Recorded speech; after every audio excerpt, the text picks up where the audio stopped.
हम देखते हैं आज बाबा ने क्या कहा है हम सब बच्चों के लिए। बाबा कहते हैं बच्चे, आप बच्चों को हर हाल में हल्का रहना है। पहला सेंटेंस ही देखो बाबा ने क्या मैसेज दिया है कि बच्चे आपको हर हाल में हल्के रहना है। हल्के रहना अर्थात अपने सम्मान के आसन पर स्थित रहना, अर्थात स्मृति स्वरूप रहना। बाबा कह रहे हैं आप बच्चों को हल्के रहना है।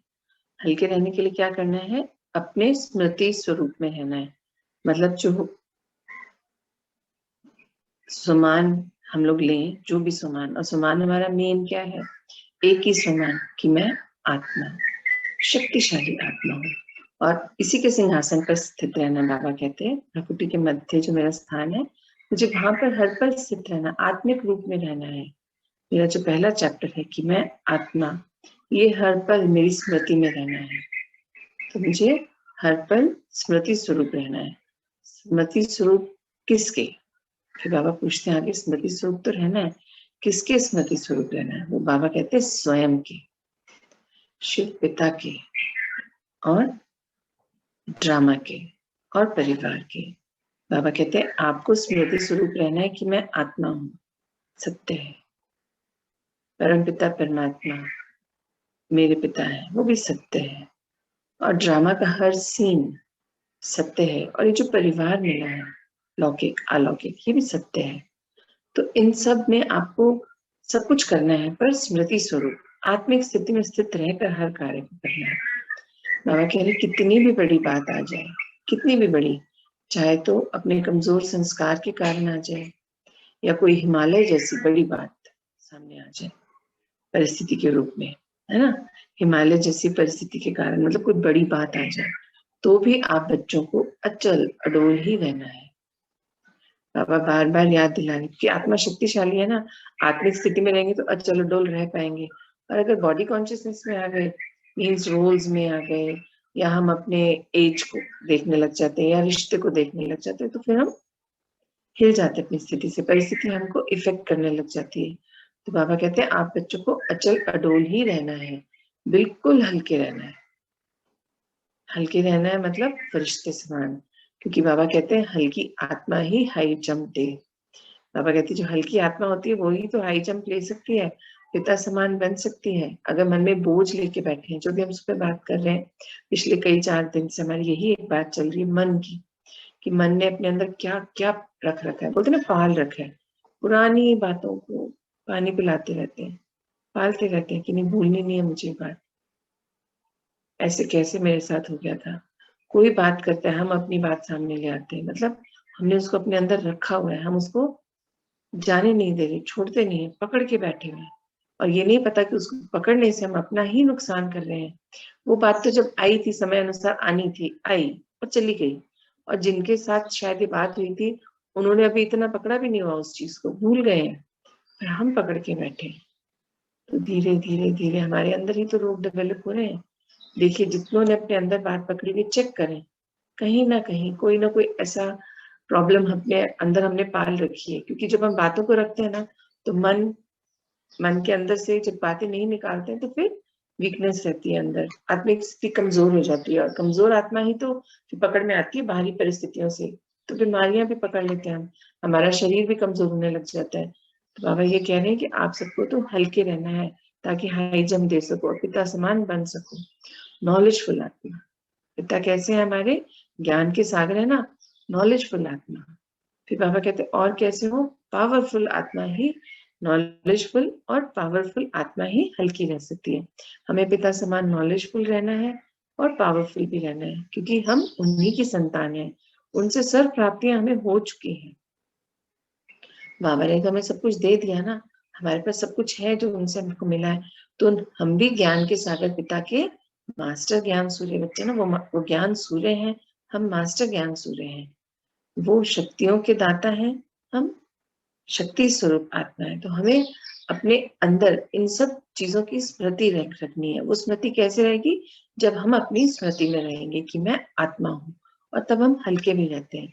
फिर बाबा कहते हैं कुछ भी हो, बिंदु लगाओ, कुछ भी आए सामने, खत्म करके बिंदु लगाए, बिंदु बन, बाबा कहते हैं सुनना, कुछ भी हो बिंदु लगा, बिंदु बन, बिंदु पिता के पास चले जाओ, जाकर बैठ जाओ, सब सहज हो जाएगा। बाबा कहते हैं सबसे पहले तो जब कोई बात आई उसके ऊपर बिंदी लगा दो और बिंदु बनो, अर्थात अपने आत्मिक रूप में आ जाओ। आत्मा का ओरिजिनल स्वरूप क्या है? एक पॉइंट ऑफ लाइट है ना हम, तो बिंदु बन जाओ और बिंदु समान जो हमारे पिता है वो भी पॉइंट ऑफ लाइट है, उनके पास जाकर बैठ जाओ, सब सहज हो जाएगा। क्योंकि हम जानते हैं ना, हमने सब कुछ बाबा को सौंप दिया। जब बाबा को सौंप दिया तो फिर बोझा नहीं लेना किसी चीज का, और हल्का रहना है और बात को हल्के रूप में लेके उसको समय अनुसार वो पूरी होगी, ये नॉलेज होनी चाहिए हमें। और उसका बाबा को सौंप के छोड़ देना है, हल्के रहना है, और जब आएगा समय बाबा क्लियर करवा देंगे। उसको पकड़ के नहीं बैठना, अब क्या होगा, इतने दिन हो गए, हुआ नहीं हुआ, नहीं। उसको जब होने का समय आएगा तभी वो होगा, पर हमें सहज सरल रहना है बाबा के संग।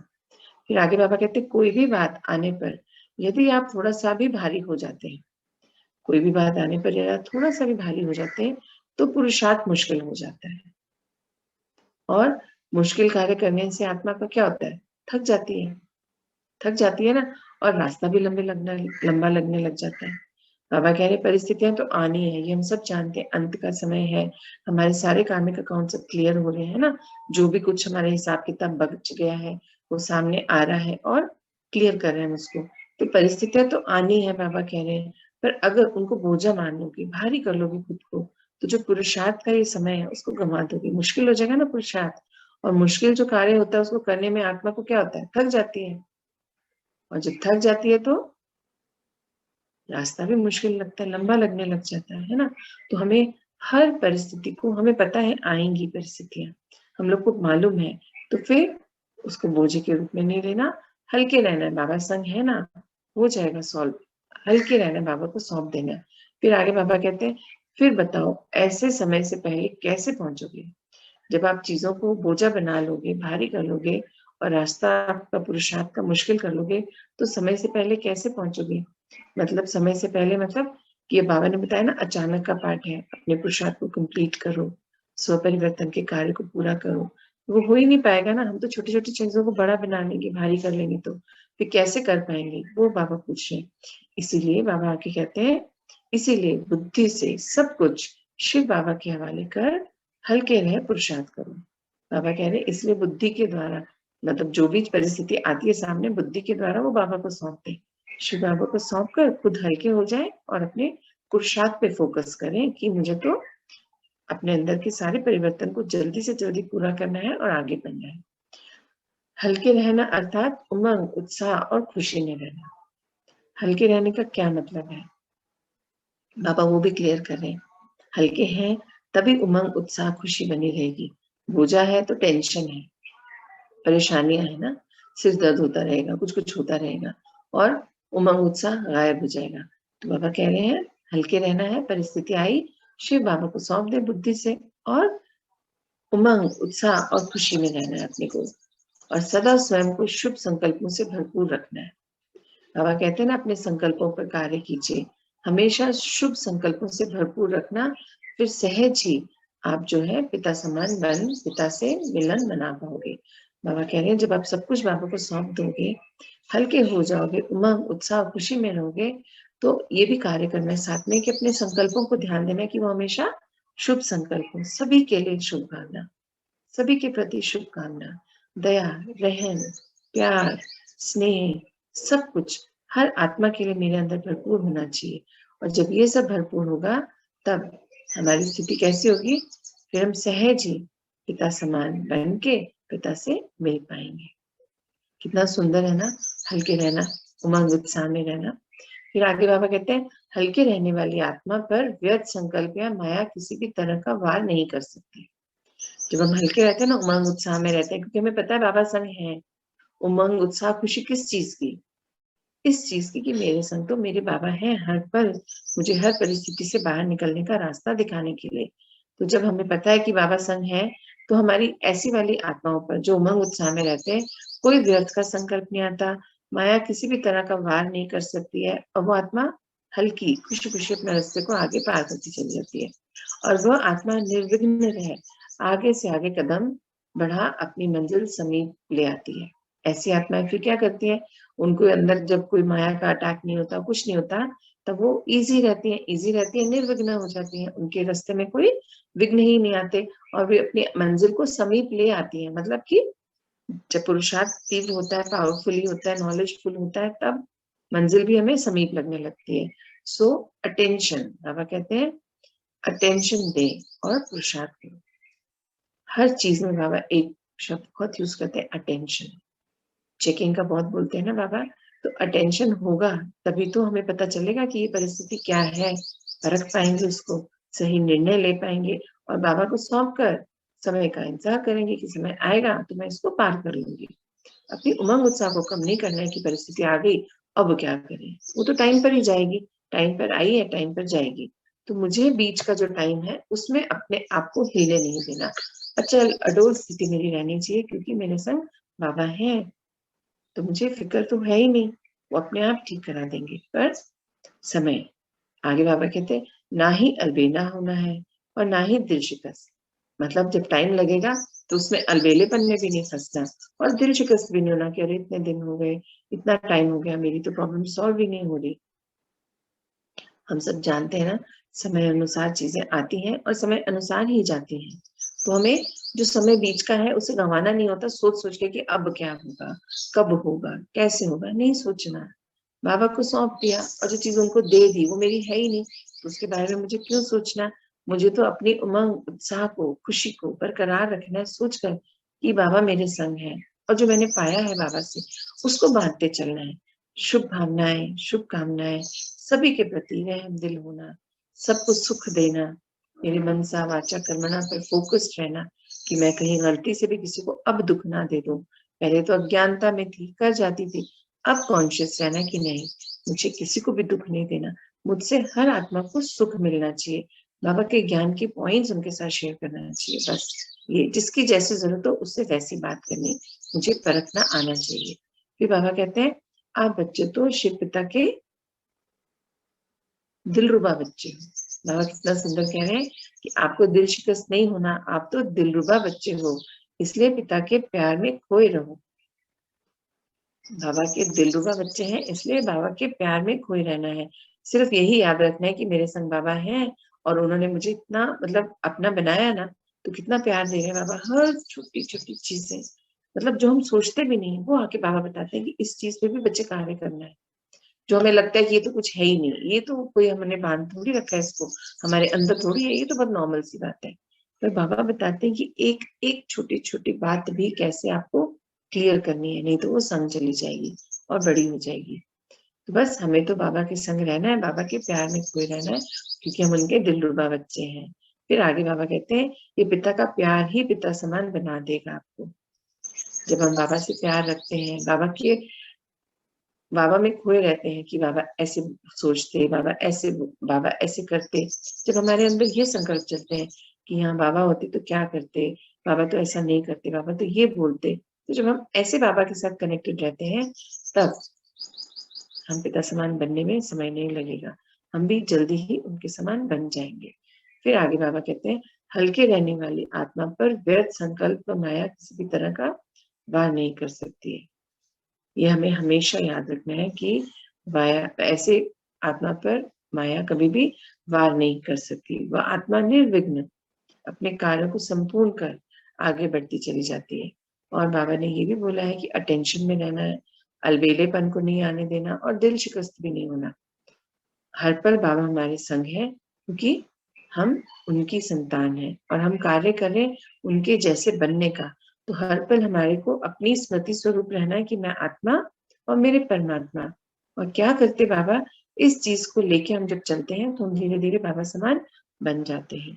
फिर बाबा कह रहे ऊंचे थे ऊंचे परमात्मा पिता, ऊंचा बनने वाले समय और उच्च भाग्य के स्मृति स्वरूप बनो। बाबा कहते हैं, वापिस से पढ़ते हैं लाइन को, ऊंचे से ऊंचे परमात्मा पिता, ऊंचा बनाने वाले समय और उच्च भाग्य के स्मृति स्वरूप बनो। कि अपनी स्मृति में सदैव समान उच्च होने चाहिए, उच्च समान होंगे तभी आप अपना भाग्य उच्च से उच्च बना पाओगे। बाबा तो दे रहे हैं, पर वो हम ले रहे हैं कि नहीं ले रहे, वो हमें चेक करना है।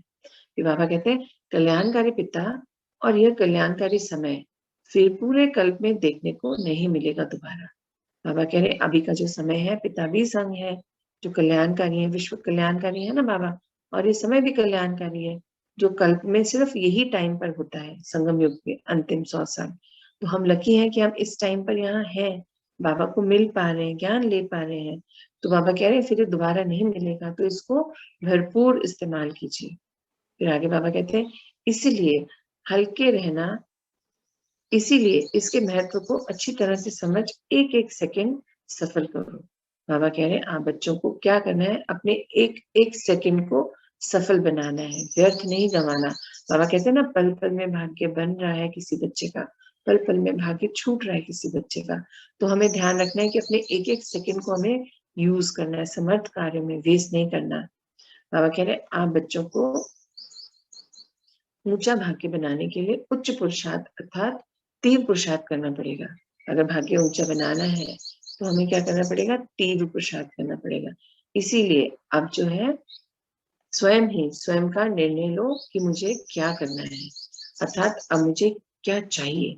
सबसे पहले तो ये क्लियर होना चाहिए कि मेरे को क्या चाहिए, मेरा क्या रास्ता है, जिस रास्ते पे हूँ मैं, मुझे विश्वास है ना कि मेरे संग मेरे बाबा हैं, मैं आत्मा हूँ, ड्रामा में जो आ रहा है सीन वो सत्य है, होना ही है। तो जब ये सब मुझे पता है, अर्थात बाबा कहते हैं कि आपको पता होना चाहिए कि आपको क्या करना है, क्या चाहिए, तभी आपका पुरुषार्थ पूरा होगा। और उसी अनुसार आप जो है अपनी दिनचर्या बनाओ और फिर दृढ़ता पूर्वक हिम्मत का सब कदम रख अपनी दिनचर्या के अनुसार सभी कार्यों को पूरा करते चलो। बाबा कह रहे हैं फिर आप अपनी, जब आप सब समझ रहे हो, जान रहे हो, पहचान रहे हो कि मुझे क्या चाहिए, क्या करना है, कैसे करना है, तो फिर उसके अनुसार अपनी दिनचर्या भी बनाओ और फिर उसी दिनचर्या को फॉलो करो, समय प्रमाण हर चीज को पूरा करो। पिता कहते हैं पिता आप बच्चों के साथ हैं और सदा साथ रहेंगे, अर्थात पूरा सहयोग देंगे, परंतु करना आप बच्चों को ही पड़ेगा। बाबा कह रहे हैं बाबा तो आप बच्चों के साथ हैं, हर पल है, सदा काल के लिए है, पर करना आप बच्चों को पड़ेगा। पहचान कर अपनी जरूरत को सही निर्णय लेके फिर उसे करना तो खुद से ही पड़ेगा, पर बाबा करवाएंगे, गाइड बाबा करेंगे। आगे बाबा कहते हैं जो आत्मा जितना अपना समय सफल करेगा उतनी ही जल्दी वह मंजिल तक पहुंचेगा। समय को सफल करना अर्थात समय को व्यर्थ नहीं गंवाना, हमेशा जो भी करे समर्थ कार्य हो, समर्थ बोली हो, है ना, समर्थ थॉट हो। हर चीज हमें ये चेक करनी है कि मैं कुछ व्यर्थ तो नहीं कर रही। अर्थात बाबा कह रहे हैं पिता समान बन, पिता के साथ का, अर्थात अति इंद्रिय सुख और आनंद का अनुभव करेंगे। अगर हमने बाबा की बात सुनी, बाबा समान बनने का अपना जो लक्ष्य लिया है उसको पहचाना, परखा कि मुझे क्या करना है, कैसे करना है, जब ये समझ आ गया तो फिर बाबा कहते अपनी दिनचर्या बना लीजिए कि मुझे अब पता तो चल गया कि मुझे अपना टाइम टेबल सेट करना है। दिनचर्या में क्या करते हैं हम, अपना टाइम टेबल सेट करते हैं कि मेरा कितना समय मुझे ज्ञान पढ़ने में बिताना है, कितना समय ज्ञान सुनने में बिताना है, कितना समय ज्ञान को शेयर करना है, धारण करना है, अपनी दिनचर्या में उसे इस्तेमाल करना है, क्योंकि यूज करेंगे तभी तो बढ़ेगा, नहीं तो हम लूज कर जाएंगे, बाबा बोलते हैं ना। तो बस बाबा यही कह रहे हैं कि पिता समान बनना है ना, तो स्व स्थिति में स्थित रहिए और हर बार अलर्ट रहिए, अटेंशन में रहिए कि यहाँ बाबा होते तो क्या करते, कैसे करते। क्योंकि जब हम अपने समान में रहेंगे, स्व स्थिति में स्थित रहेंगे, तब हमारे संकल्प भी श्रेष्ठ होंगे, क्योंकि हमें पिता की टचिंग रहती है, हर पल उनकी श्रीमत मिलती रहती है। और जब पिता की श्रीमत मिलती है, उनका साथ मिलता है, तब क्या होता है, हम अति इंद्रिय सुख का अनुभव कर पाते हैं, उस आनंद को अनुभव कर पाते हैं कि जो असल में आज दिन हमें मिल रहा है। कितना टाइम हो गया बाबा के संग है, ये खुशी तो अलग ही है ना। हम जिन्हें खोज रहे थे, सारी जिंदगी भक्ति मार्ग पे हम क्या करते थे, भगवान को ही तो खोज रहे थे, तरह तरह से जगह जगह जाते थे, दूर दराज के एरियाज में, और जाके वहां पे मन्नतें मांग के आते थे, परमात्मा से मिलना ही तो चाह रहे थे। अब जब बाबा मिल गए हैं तो हम इतने साइलेंट क्यों हो गए, खुशी उमंग उत्साह से भरे हुए क्यों नहीं रहते, मौज मस्ती में क्यों नहीं रहते। बाबा ये कहते हैं मौज मस्ती में रहो, उमंग उत्साह में रहो, खुशी से अपने रास्ते को तय करो। जितना खुशी और उमंग उत्साह से करेंगे तीव्र होगा कार्य और सही भी होगा। क्योंकि जब व्यर्थ में अटकते हैं ना, नेगेटिविटी आ जाती है अंदर, तब गलत होने का चांस होता है, क्योंकि तब हम बॉडी कॉन्शियसनेस में हैं। जब बाबा संग है हम सोल कॉन्शियसनेस में हैं, तो हमारा तो निज स्वरूप है आनंद में रहना, खुशी में रहना, शांति में रहना, प्रेम से रहना, पवित्रता में रहना, शक्ति से भरपूर रहना, ज्ञान को धारण करके रखना। तो ये सब क्या है? ये हमारा निज स्वरूप ही तो है। तो जब निज स्वरूप इतना सुंदर है, तो हम इतने साइलेंट कैसे हो सकते हैं, इतने शांत, इतने चुप? शांति अलग चीज है, चुप रहना अलग चीज है। तो आज से हम लोग हर चीज शेयर करेंगे, बात करेंगे एक दूसरे के साथ। अच्छा, एक चीज मुझे पूछनी थी, आप सबको बैडमिंटन खेलना अच्छा लगता है? तो आज हम बैडमिंटन खेलेंगे। जो 11 बजे मुरली की क्लास होती है, तब आप लॉग आउट मत कीजिएगा, उसके बाद आज हम बैडमिंटन खेलेंगे। जो आएगा वो खेल पाएगा बैडमिंटन, ठीक है? लॉग इन करिएगा, मुरली की क्लास के जस्ट बाद हम लोग बैडमिंटन खेलेंगे आज, ठीक है? ओम शांति।